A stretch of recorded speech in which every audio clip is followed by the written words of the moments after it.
Bismillahirrahmanirrahim. Assalamualaikum warahmatullahi wabarakatuh. Selamat pagi anak-anakku. Selamat ketemu lagi di mata pelajaran biologi. Kita melanjutkan materi pertemuan kemarin yang masih membahas tentang bab 5 yaitu kingdom protista. Dapat pertemuan kali ini kita masih yang kemarin ya. Dulu tentang kingdom protista, pengertiannya makhluk hidup eukariotik yang paling sederhana ya. Kemudian materinya kingdom protista itu ada 5 subbab, 1 ciri protista, 2 moda mirip jamur, 3 protista mirip tumbuhan, 4 protista mirip hewan, dan protista peranan protista dalam kehidupan. Untuk subbab 1, 2, 3 sudah kita bahas di pertemuan kemarin.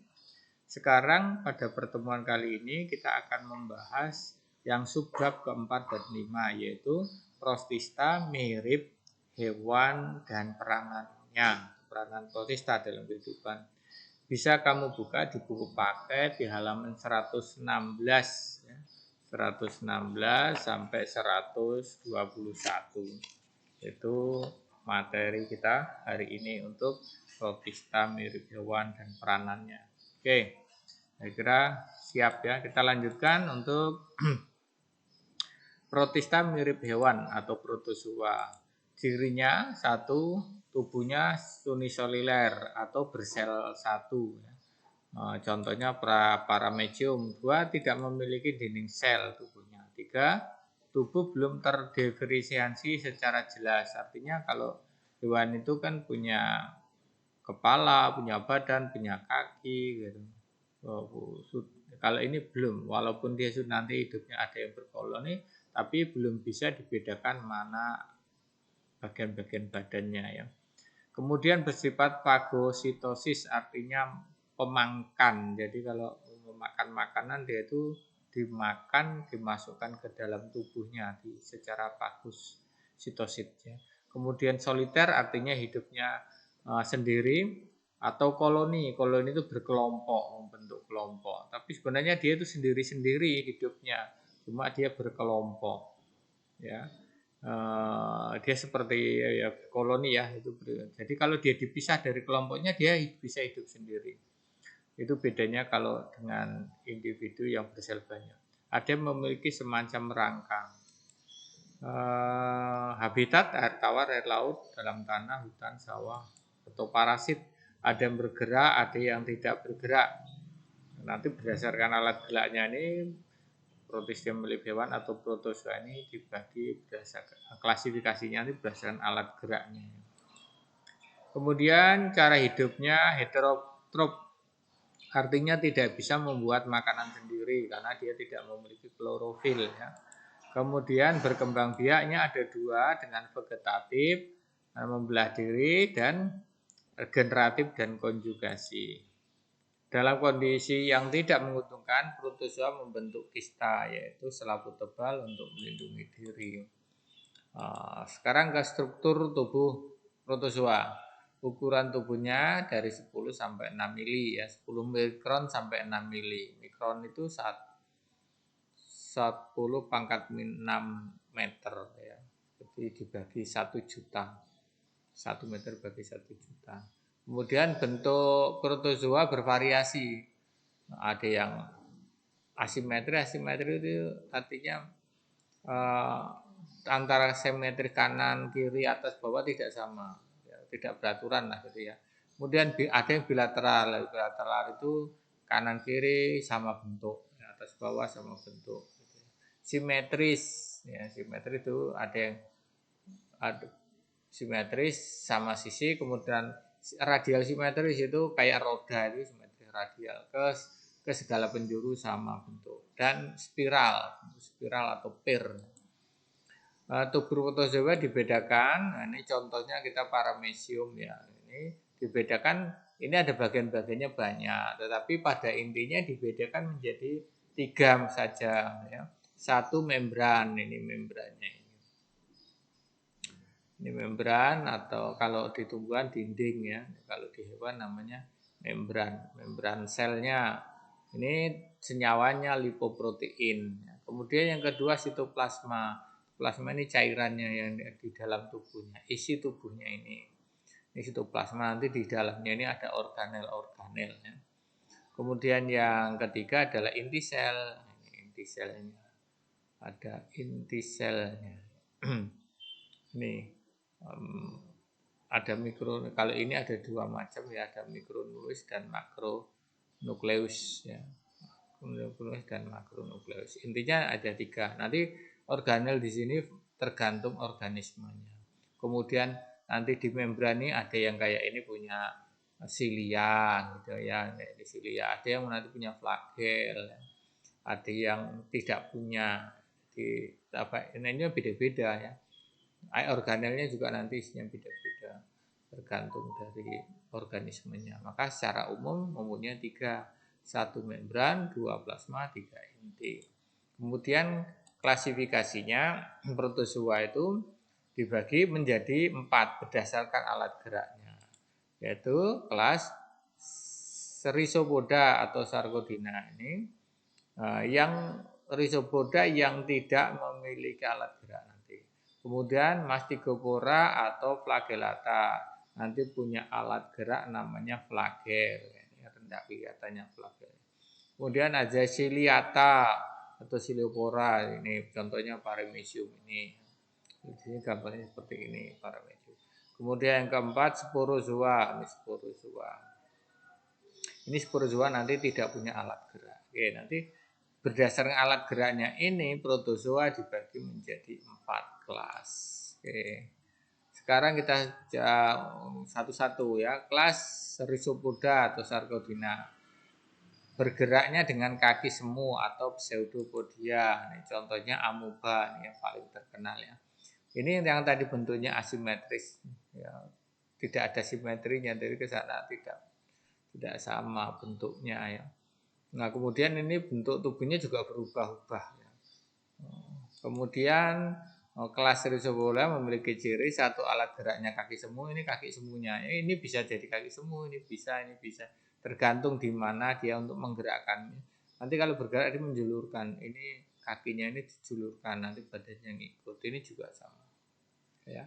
Habitat di air tawar dan parasit pada ada yang di air tawar dan ada yang parasit pada tubuh ya, hewan atau manusia ya. Cara hidupnya soliter, artinya sendiri, tidak koloni ya. Reproduksi secara membelah diri. Nah, contohnya ini Entamuba hidupnya di usus besar manusia, Entamuba coli hidup besar manusia, Entamoeba hatmani, Jod amoeba kutskili, di Entamuba fragilis dan sebagainya ya. Yang hidup bebas itu Amoeba proteus ya, itu hidup bebas. Itu kayak ini hidupnya bebas di air tawar biasanya. Oke, kita ke kelas yang kedua yaitu Flagellata atau Mastigophora. Nah, ini alat geraknya bulu cambuk atau flagel. Nah, ini contohnya ini. Ini punya flagel ya. Ya, flagel. Ini alat geraknya ini contohnya. Ya, klasifikasi Flagellata Mastigophora memiliki ciri alat gerak berupa bulu cambuk. Hidup di air tawar, laut, dan parasit pada hewan atau manusia. Cara hidup soliter dan koloni. Ada yang soliter, ada yang koloni. Reproduksi aseksual membelah diri, seksualnya dengan konjugasi. Oke, contohnya ini yang terkenal Trypanosoma gambian dan Trypanosonia rhodesiensis. Ya, parasit pada darah manusia menyebabkan penyakit tidur. Trypanosoma cruzi, ya, penyakit jagas, ini banyak di Amerika ya. Trypanosoma evansi, penyakit surah pada hewan. Trypanosonia brucei, penyakit nagana pada sapi dan kerbau. Trypanosoma vaginalis, ya, ini yang menyebabkan keputihan pada wanita. Kemudian Trypanosoma fetus, parasit pada vaginanya sapi. Ini contoh-contoh flagella. Ini saya kasih contoh cuma satu aja. Oke ya. Terus kelas ciliata, alat geraknya berupa bulu getar. Nah ini contohnya ini ya, bulu getar ini paramecium. Ini punya silia ini loh, kecil-kecil ini silia. Dia bergeraknya ini nanti gerak semua, bergetar dia jalannya bergetar. Maka disebut ciliata atau kelasnya memiliki alat gerak bulu getar. Kemudian kelas ini mulai ciri alat geraknya berupa bulu getar atau silia, ya, hidup di air tawar di tempat yang lembab. Cara hidupnya ada yang soliter sendiri dan yang koloni. Koloni nanti berkelompok, sama reproduksi belah diri dan seksualnya konjugasi. Contohnya ya paramecium, kalau ini paramecium. Nyctoterus cephalicis, ya, itu dalam usus kecoa. Stentor, ini contohnya stentor. Ya, ini kayak trompet ini ya, stentor. Kemudian didinium, nah, ini contoh didinium. Contoh didinium. Ini mulai alat gerak ini apa bulu getar. Ini juga bulu getarnya di sini. Kemudian Vorticella, Stylonychia, ya. Baladindium coli. Nah, kita akan bahas ini khusus tuh Baladindium coli ini karena parasit pada babi dan manusia nih ya. Dapat menyebabkan penyakit namanya balantidiosis atau disentri balantidinium ya, ini menyebabkan disentri pada manusia dan babi. Nah, ini contohnya strukturnya balantidium kayak gini. Ini dalam bentuk tropozoid. Ya, dalam bentuk tropozoidnya. Ya, kemudian ini di dalam bentuk kistanya. Ya, dalam bentuk kistanya ada bagian-bagian tubuhnya ada silia, ada mikronukleus, makronukleus, ya, sitostomnya. Jadi ini untuk memasukkan makanan. Ini vakuola kontraktil, vakuola kontraktilnya. Oke, siklus hidupnya. Jadi manusia maupun babi ini kan parasitnya pada manusia dan babi. Ini ada dalam bentuk kist ini, dalam bentuk kistanya ini terpapar atau terdapat di dalam makanan. Kemudian ini pada biasanya makanan yang terkontaminasi oleh kistanya dari balantidium. Ya.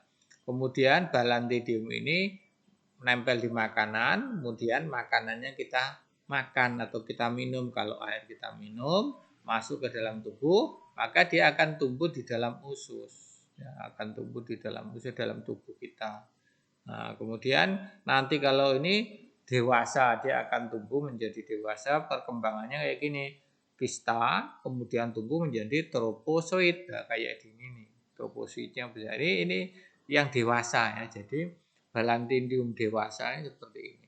Nanti kalau udah dewasa ini dia membelah diri jadi dua, akan membentuk kista baru, akan menjadi kista baru. Nah, kista barunya nanti akan turun bersama feses. Nah, dia karena hidupnya itu di usus besar manusia ini menyebabkan dia diare, ya, menyebabkan dia diare. Nah, ini nanti keluar bersama feses. Nah, fesesnya ini nanti kalau ini tidak kita dibuang di WC ya, di toilet atau di sembarang tempat BAB-nya, maka itu bisa terbang kena lalat. Nah, lalatnya nanti dinempel di makanan, nanti makanan kita makan lagi sehingga kita tertular lagi oleh balantidium ya. Oke, itu siklus hidup dari balantidium. Oke, sekarang kita masuk ke sporozoa yang keempat ya. Nah, tidak memiliki alat gerak. Jadi kalau tadi Rhizopoda itu dengan kaki semu, kemudian yang kedua Flagellata dengan flagel, kemudian ketiga Ciliata dengan cilia, yang keempat sporozoa tidak memiliki alat gerak ya. Cirinya tidak memiliki alat gerak, hidup sebagai parasit pada sel darah atau hewan, cara hidup soliter sendiri, reproduksi secara seksual. Nah, ini contoh reproduksinya ya. Ini protozoa yang terkenal ini pada nyamuk ya. Pada nyamuk Plasmodium. Nah, ini pada Plasmodium. Ini di bawah ini di dalam tubuh manusia. Yang atas di dalam tubuhnya nyamuk. ya, di dalam tubuhnya nyamuk. Nah, bagaimana proses penularannya itu? Gini, ketika si nyamuk, misalkan ada seseorang yang sakit malaria, kemudian ada nyamuk, kemudian menusukkan belalainya ke pembuluh darah manusia, maka darah yang mengandung gametositnya si nyamuk, ya, gametositnya nyamuk masuk ikut darah melalui belalainya nyamuk, masuk ke usus nyamuk. Ya. Di dalam usus nyamuk nanti sel gametofitnya ada yang sperma, ada yang telur. Nanti akan terjadi fertilisasi di dalam tubuhnya nyamuk. Akan terbentuklah zigot. Kemudian zigot berkembang menjadi oosit. Ya, oosit kemudian pecah. Ya, oositnya pecah akan menjadi sporozoid. Nah, ini nanti kalau nyamuknya plasmodiumnya di dalam tubuhnya nyamuk sudah menjadi sporozoid, kemudian si nyamuk ini menggigit darah orang lagi yang sehat. Ketika dia menusukkan belalainya ke tubuh manusia, si belalainya itu kan mengeluarkan cairan yang menyebabkan kita kalau digigit gatal itu loh ya. Nah, itu nanti cairannya itu mengandung sporozoid ini. Nah, dia keluar masuk ke dalam tubuhnya manusia melalui peredaran darah, nanti dari kulit misalkan menuju ke hati. Nah, di dalam hati sporozoid ini berubah menjadi merozoid. Nah, merozoid nanti masuk ke dalam sel darah merah manusia. Sel darah merah manusia nanti tergantung dari jenisnya ini. Jenisnya Plasmodium vivax, malaria, oval, falciparum. Nah, ini kalau misalkan vivax itu 48 jam inkubasi. Dia mulai dari infeksi masuknya merozoid ke dalam sel darah merah, kemudian di dalam sel darah merah dia memperbanyak diri si merozoid tadi ini ya. Diri kemudian nanti akan terbentuk merozoid mengalami sporulasi, pecah merozoidnya. Sporozoidnya pecah, nanti ada yang menjadi gamet jadi gamet ya, nanti gametositnya nanti dihirup lagi oleh si nyamuk. Tetapi ada yang tidak dihirup, balik lagi menyerang sel darah merah berikutnya. Nah, ini menyebabkan orang menjadi ketika ini pecah ya, sel darahnya pecah namanya sporulasi, merozoid keluar ini yang orang menjadi demam ya. Itu orang malaria itu demam karena sel darah merahnya habis pecah, jadi dijadikan merozoid oleh si plasmodium. Ini reproduksinya ya. Sekali lagi diulang, jadi ini sel gamet dihirup oleh nyamuk, kemudian di dalam tubuhnya, di dalam usus nyamuk, sperma dan telur fertilisasi menjadi zigot, zigot berkembang menjadi oosit, oosit berkembang menjadi sporozoid, nanti sporozoid keluar dari tubuh nyamuk melalui belalainya nyamuk masuk ke dalam tubuh manusia melalui peredaran darah menuju ke hati, sampai di hati merozoid menyerang sel darah merah. Darah merahnya akan berkembang merozoid di dalam sel darah merah, namanya sporulasi, sehingga nanti sel darahnya pecah mengeluarkan merozoid lagi dan seterusnya gitu ya. Ini contohnya macamnya Plasmodium ada vivax, malaria, oval, falciparum. Ini jenis penyakitnya beda-beda. Oke, sekarang peranan protozoa ya. Ada yang menguntungkan, ada yang merugikan ya. Yang menguntungkan, oh ya, jadi tadi udah selesai di yang apa ya tadi ya. Tadi kita selesai di D ya, D ya, itu tentang protozoa mirip hewan ya. Sekarang kita ke peranan protozoa. Peranan protozoa ada peranan protista ya, ada yang peranan protozoa. Protozoa ada yang menguntungkan, ada yang merugikan. Sekarang yang menguntungkan, contohnya membentuk endapan tanah, membuat tanah, membantu pembusukan sisa makanan sebagai zooplankton. Cangkang sirika dimanfaatkan pembentukan gelas sebagai tunjuk pencairan sumber minyak bumi sebagai bahan dasar pembuatan laktosa. Yang merugikan tentunya banyak menyebabkan penyakit, misalkan disentri, gigi falis, diare, tidur kalasar, kemudian malaria, penyakit surah dan sebagainya. Untuk yang mirip tumbuhan kayak alga, ini contohnya chlorella, eczema, kalian ini bermanfaat sebagai sumber makanan, kosmetik, obat-obatan. Diatom navicula untuk industri kaca, bahan dinamik, sargasum untuk menghasilkan asam alginat untuk pembuatan es krim, keju, pengental makanan maupun pengental bahan industri. Kemudian kondrus ya, untuk bahan pembuatan agar, makrokista untuk pembuatan iodium ya. Mikrokis sebagai suplemen. Kemudian alga bersel 1 ada yang sebagai fitoplankton ya, di dalam perairan ya, sebagai produsen dan penyedia bahan organik.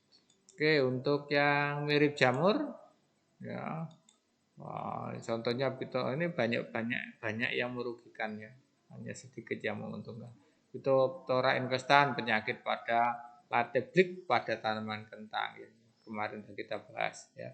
Plasmopora viticola, jamur putih yang bergumul pada buah anggur ya. Buah anggur ada putih-putihnya, itu ada jamur, itu jamurnya namanya Plasmopora. Kemudian Saprolegniales ya, ini sapropit pada air tawar, merupakan patogen ikan salmon. Kemudian Legenidales banyak merupakan parasit ya, pada akar tanaman.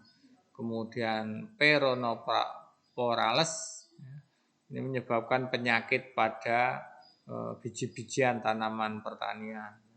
Kemudian Saproglena ini yang positifnya ini sebagai sapropit ya, karena dia bangkai serangga yang mati dia urai sehingga bisa didaur ulang oleh alam. Oke, selesai untuk materi pertemuan kali ini. Tugasnya sama, nanti kerjakan tugas di Google Form yang terkirim. Terima kasih, selamat belajar dan jaga kesehatan, tetap beribadah. Sekian, Assalamualaikum warahmatullahi wabarakatuh.